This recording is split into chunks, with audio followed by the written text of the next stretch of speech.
The Forgotten Warrior. The night was colder than usual.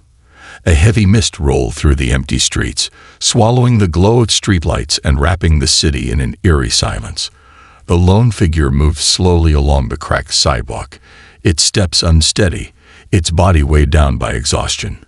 His once magnificent coat of black and tan was now matted and dull, clinging to the sharp outline of his ribs.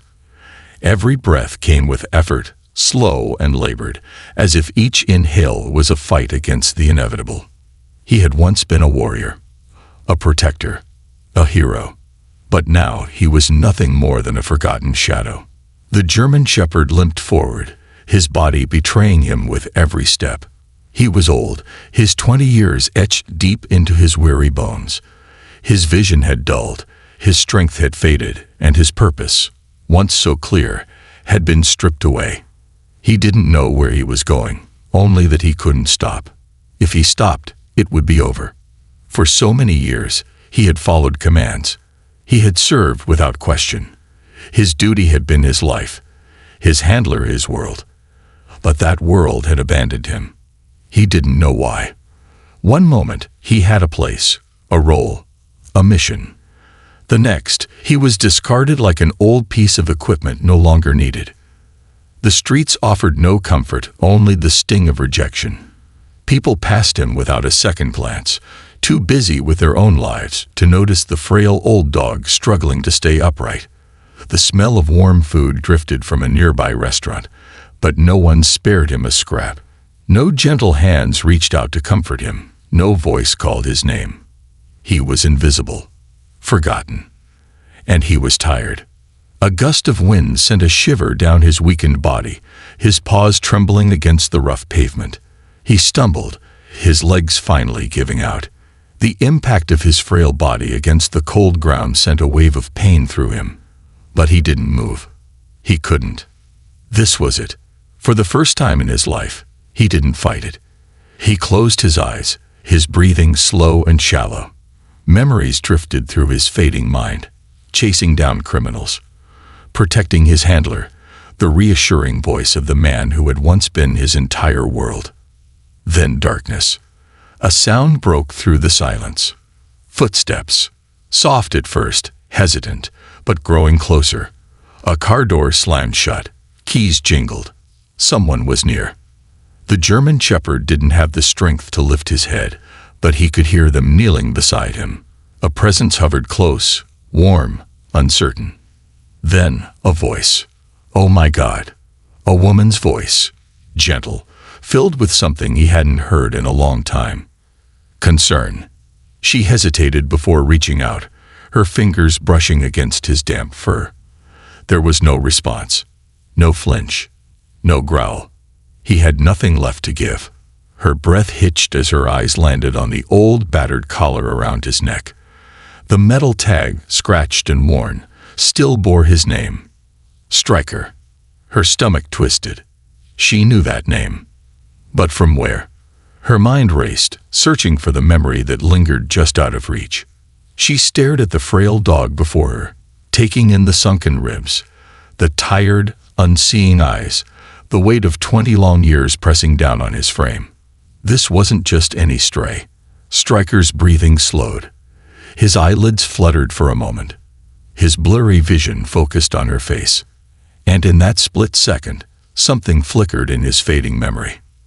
Then, everything went black. The woman sucked in a sharp breath, panic tightening her chest. Was he gone? She placed a trembling hand against his side. Nothing. Then, barely there, she felt it. A slow, fragile breath. He was still alive, but just barely. Her hand shook as she carefully lifted him, feeling how frail he had become. He barely weighed anything. A dog that had once been strong, powerful, unyielding, now lay limp in her arms like a ghost of what he used to be. She didn't know who he really was, or why her heart pounded so hard in her chest, but something inside her whispered, "This is not just a stray." Without another second to waste, she carried him to her car and drove away. Stryker's story wasn't over yet. Not tonight.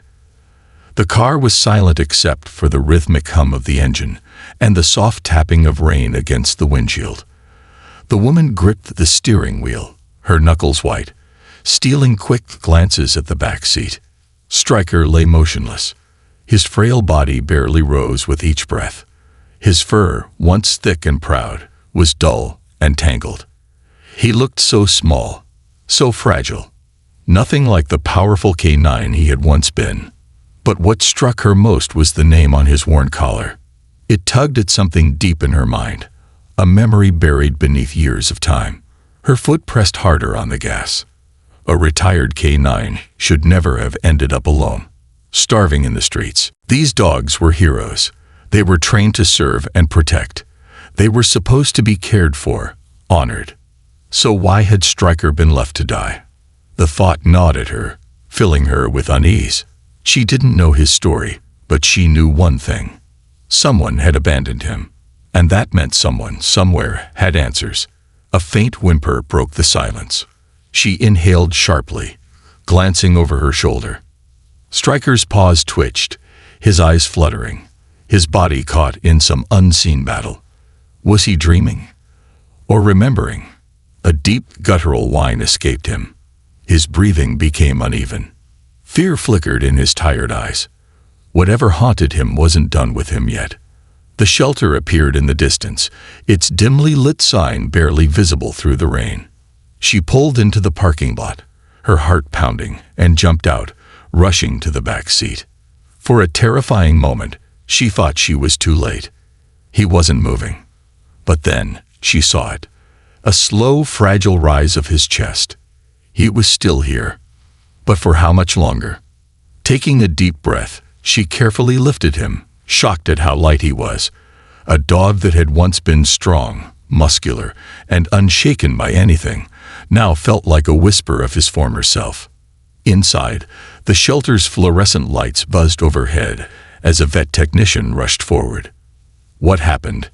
the tech asked, eyes widening at the sight of the broken dog in her arms. "He's a retired K9, the woman managed to say, her voice shaking. That was all it took. Within seconds, Stryker was on an exam table. The vet's hands moved gently over his frail body. "Severely malnourished," the vet muttered. "Old wounds, some healed, some not." His fingers brushed against the faded metal tag. His eyes lifted to meet hers. "A retired K9 doesn't end up like this by accident," he said carefully. "If he has a past, someone might still be looking for him." Her stomach tightened. Someone might still be looking for him. But what if the person who left him behind was the last person he needed to see? The ghost of his past. The quiet hum of the shelter's fluorescent lights buzzed overhead as the woman stood frozen, arms wrapped tightly around herself. She watched as the veterinary team worked over the frail body of the old German shepherd, their movements quick but careful. Stryker lay still on the examination table, his shallow breaths the only sign of life left in him. His once mighty frame was barely more than skin and bone, his coat dull and tangled. His paws, which had once chased down criminals and protected his handler, now lay limp against the cold metal surface. The vet, Dr. Reynolds, ran a hand over the dog's ribs, his face grim. "He's malnourished, severely so," he murmured. "And dehydrated.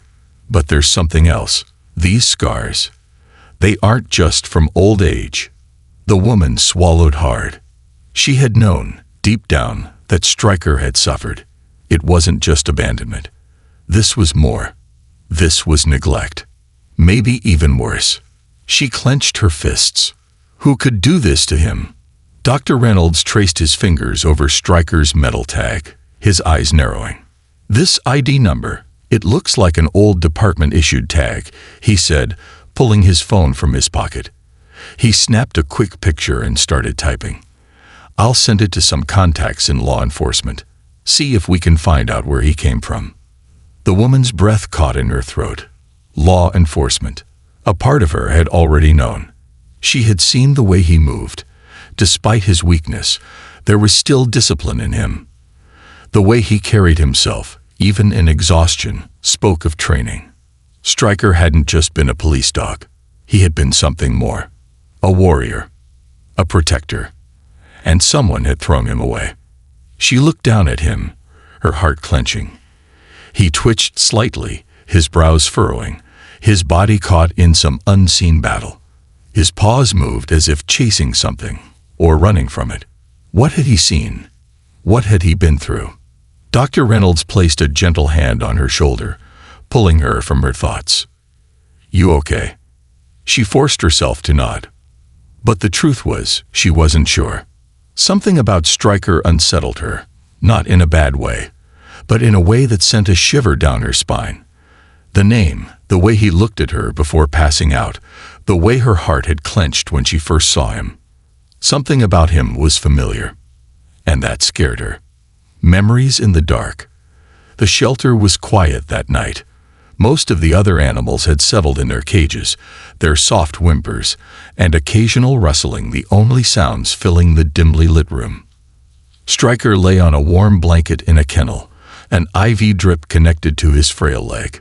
The slow beeping of the heart monitor filled the silence, a reminder that despite everything, he was still fighting. The woman sat on the cold floor outside his cage, arms wrapped around her knees, watching him breathe. She hadn't planned to stay, but something kept her there.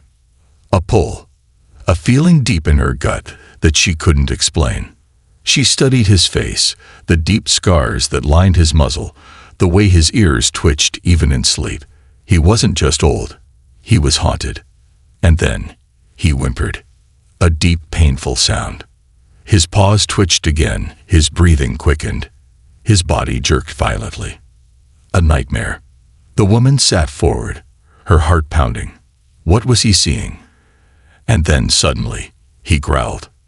A deep, guttural sound, filled with something raw. Fear. She jumped slightly but didn't move away. "Stryker," she called softly. "It's okay. You're safe."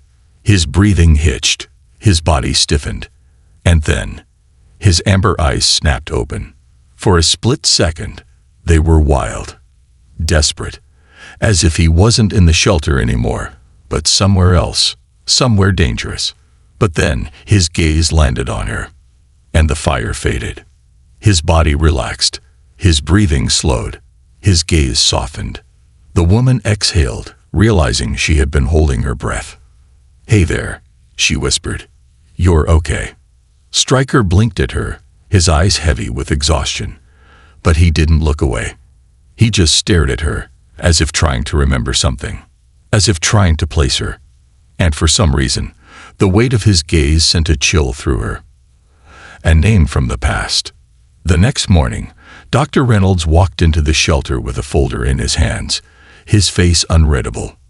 The woman stood immediately, her pulse quickening. "You found something," she said. Dr. Reynolds hesitated before nodding. "I did." He opened the folder, pulling out a single sheet of paper. "His name is Stryker," he confirmed. "He was a police K-9 for nearly 10 years, stationed in Chicago." The woman's breath caught in her throat. "Chicago." Dr. Reynolds continued, not noticing her reaction. "Specialized in search and rescue, narcotics detection, and high-risk operations. He was assigned to an elite tactical unit, one of the best." The woman swallowed hard. She knew the unit. She knew the cases, and she knew the man who had led that team. Dr. Reynolds glanced at her before speaking again, his tone careful. His handler was an officer named Daniel Monroe. The world seemed to tilt for a moment. The name hit her like a punch to the chest. Danny Monroe. She hadn't heard that name in years. The memories flooded in before she could stop them. Long nights in police briefings, the constant hum of radios, the sharp, focused voice of the man she once trusted more than anyone.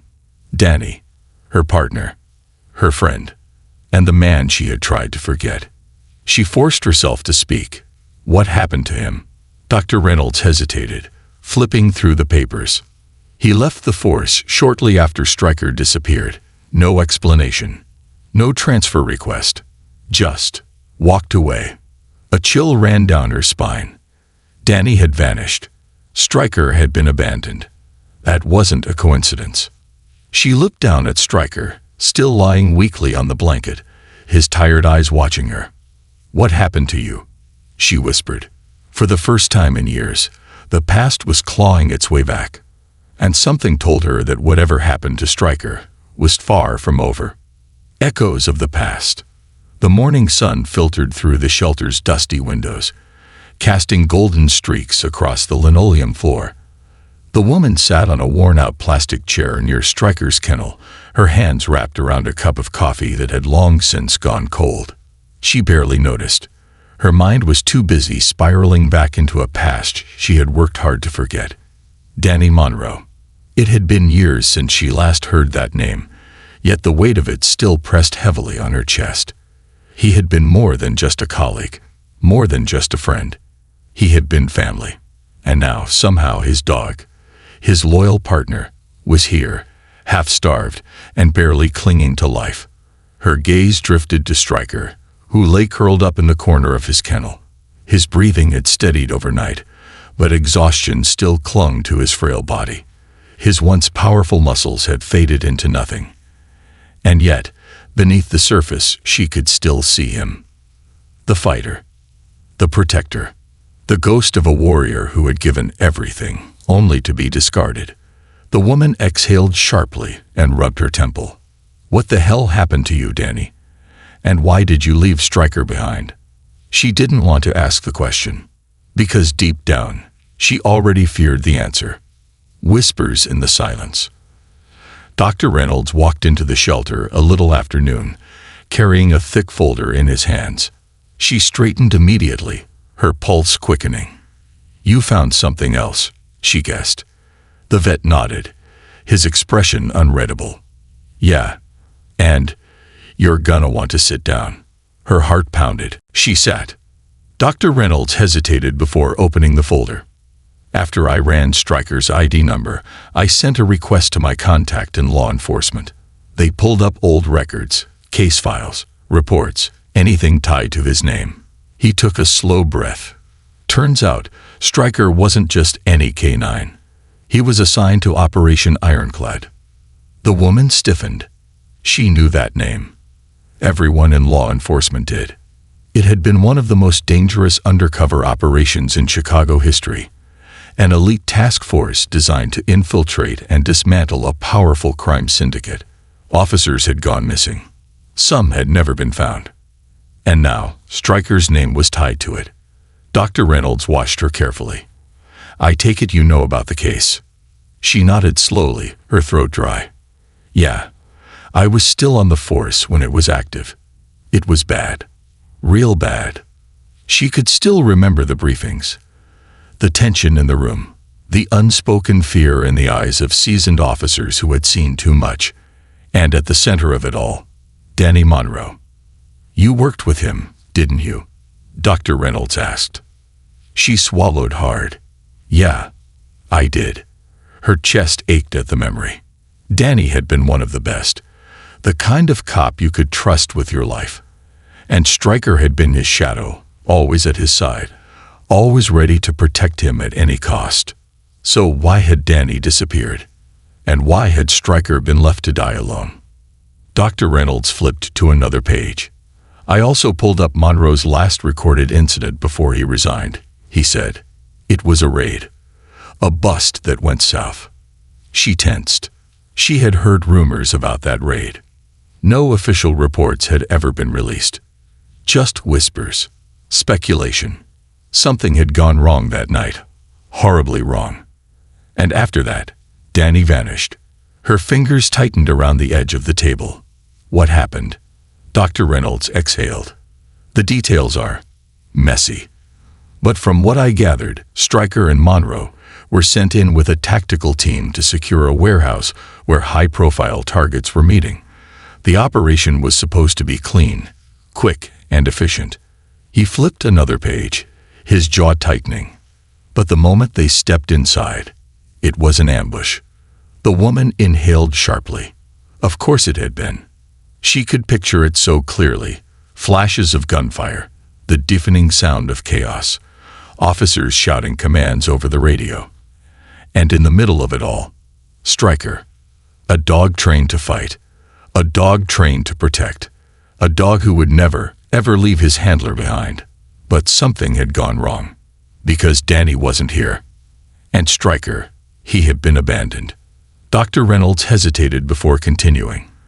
The team barely made it out. But somewhere in the middle of the fight, Monroe and Stryker got separated. Monroe went back for him. That much is clear. He flipped to another page. But by the time backup arrived, they were both gone. The woman's breath hitched. Gone. Monroe reappeared hours later, badly injured. Stryker was nowhere to be found. Monroe was treated at the hospital. But after that, Dr. Reynolds shook his head. He refused to talk. He resigned the next day. And then he disappeared completely.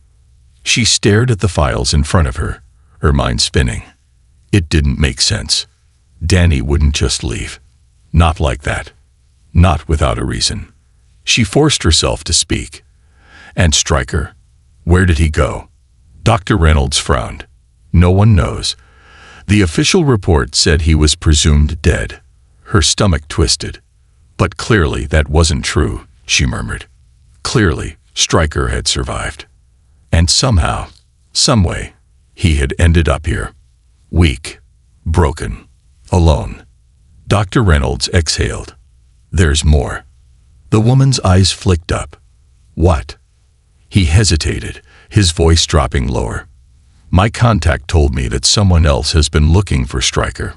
A cold shiver ran down her spine. Who? She asked. Dr. Reynolds' lips pressed into a thin line. I don't know, he admitted. But whoever they are, they started asking about him 2 weeks ago. The shelter suddenly felt too quiet. Too still. Her pulse thundered in her ears. 2 weeks. That was around the same time Stryker had been found in the alley. Coincidence? No chance. Something was happening. Something big. She looked at Stryker, still lying weakly in the kennel, his amber eyes half open, watching her. Someone had abandoned him. Someone had hurt him. But now, someone was looking for him. And that was not good. She took a slow, steadying breath. Because in her gut, she already knew. This wasn't just about Stryker. It was about Danny. It was about whatever happened that night. And now, it was about her. She clenched her fists. She had spent years trying to leave the past behind. But the past, it had just come knocking. The truth buried in shadows.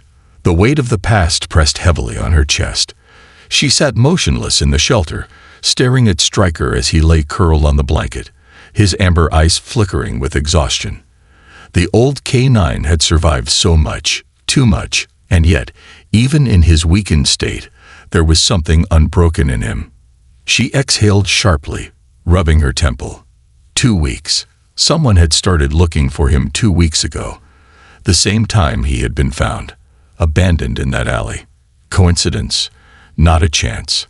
And now, here she was, tangled up in a mystery she hadn't asked for, but couldn't walk away from. Because at the center of it all was Danny. Danny, who had vanished.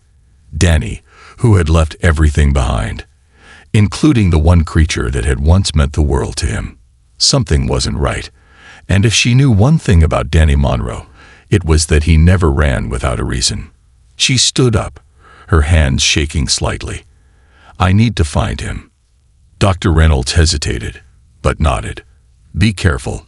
If someone's looking for Stryker, they might be looking for Monroe too. She nodded. She knew. And that's what scared her most. A man without a past. Finding Danny Monroe wasn't easy. Because as far as the world was concerned, he didn't exist anymore. No recent addresses, no bank records, no phone number. But she wasn't looking for a man. She was looking for a cop. A man who had spent years tracking criminals, hiding in the shadows, knowing how to disappear. So she dug deep. Old contacts, former officers, people who had worked alongside him before he walked away. Most had no answers. Until she called one. Monroe. The gruff voice on the other end was wary. hesitant. Haven't heard that name in years. And if you're smart, you'll stop looking. Her heart pounded. Why? A long pause. Then, because people who ask about Monroe, they don't like the answers they get. Click. The line went dead. A chill ran down her spine. But she wasn't stopping. The abandoned cabin.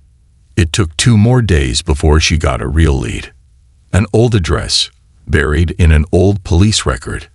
A cabin in the woods, 3 hours outside the city. Her gut told her it wasn't just an old address. So she drove. The road was long and winding, the trees thick and endless. The kind of place a man went when he didn't want to be found. By the time she reached the cabin, the sun was setting, casting long shadows across the porch. The place looked abandoned, but her instincts told her it wasn't. She stepped forward, her heart hammering. Knocked once. Silence. Knocked again. Then, movement. A floorboard creaked, and the door unlocked from the inside. It opened just a crack, revealing a man she barely recognized. Danny Monroe. Older, tired.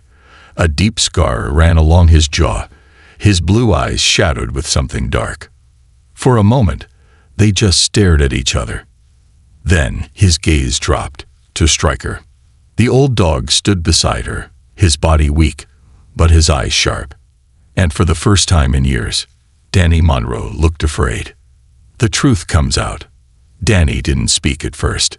He let them inside, poured 2 cups of coffee, and sat across from her, his fingers drumming against the table. Finally, he looked up. You shouldn't have come. She ignored that. Stryker was dying when I found him. Danny's jaw tightened. His eyes flicked to the dog lying on the floor, his chest rising and falling steadily. For a long time, he didn't say anything. Then, in a voice so quiet she almost didn't hear it, I tried to save him. She blinked. What? Danny exhaled sharply, rubbing his face. The raid that night. The night everything went wrong. It wasn't an ambush. It was a setup. Her blood ran cold. Danny's hands curled into fists. Someone on the inside betrayed us. They fed us bad intel, sent us straight into hell. I went back for Stryker, but he was gone. And the people who set us up, they wanted to make sure I never talked. Her throat tightened. So you ran. Danny let out a bitter laugh. No, I survived. But the moment I walked away from the force, I became a loose end. I knew if I tried to take Stryker with me, they'd kill us both. The weight of his words hit her like a punch to the gut. They left him in the streets, she whispered. Danny's face twisted in pain. Because that was the message. They wanted me to know that no matter how far I ran, they could still take away the things I loved. Silence. Stryker stirred slightly, as if sensing the tension in the room. Danny ran a hand through his hair, his voice hoarse. I never wanted to leave him. But if I had tried to take him, he'd be dead, just like I was supposed to be. She swallowed hard. And now they're looking for him. Danny met her gaze. And if they find him, they'll find me. The final stand. She should have been afraid. She should have left. But instead, she stood. No. Danny frowned. What? She crossed her arms. You've been running for years, but it stops now. We're not letting them win. Danny studied her, something unreadable in his eyes. Then, for the first time in years, he smiled. A small, tired, almost relieved smile. And beside them, Stryker wagged his tail. For the first time in a long time. Epilogue. A new beginning. It wasn't easy. There were calls to be made, people to be warned, and a fight still waiting for them in the shadows. But this time, Danny wasn't alone, and neither was Stryker. Weeks later, as the sun rose over the horizon, the old German shepherd stood in the yard, stronger than before, his ears perked, his eyes sharp. He wasn't just a stray. He wasn't just a ghost. He was a warrior, a survivor. And no matter what came next, He was home. This concludes the story. Thank you for watching until the end. I hope you found it enjoyable. If you did, please consider liking the video and sharing it with your friends. Don't forget to subscribe to our channel and activate the notification bell for more captivating stories. Have a great day.